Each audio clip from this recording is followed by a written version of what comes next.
Everyone, আজকে আমি নতুন টপিক নিয়ে চলে আসলাম। চলো আজকের ভিডিও শুরু করা যাক। জাকির হোসেন ভারতের একজন প্রখ্যাত তবলাবাদক, সুরকার এবং বিশ্বখ্যাত পারকুশন শিল্পী।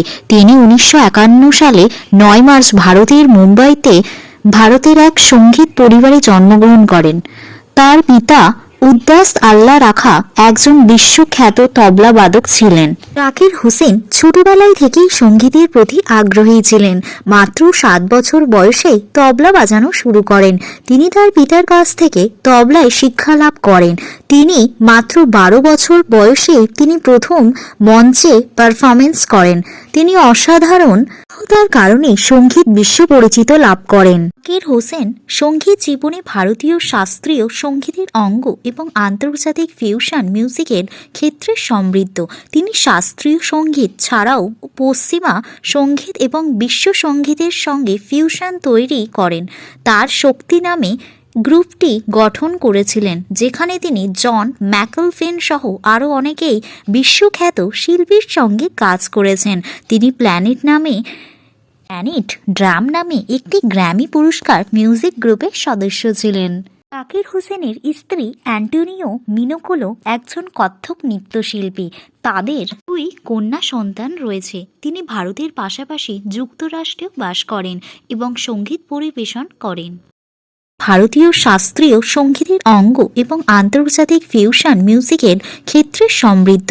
তিনি শাস্ত্রীয় সঙ্গীত ছাড়াও পশ্চিমা সঙ্গীত এবং বিশ্ব সঙ্গীতের সঙ্গে ফিউশন তৈরি করেন।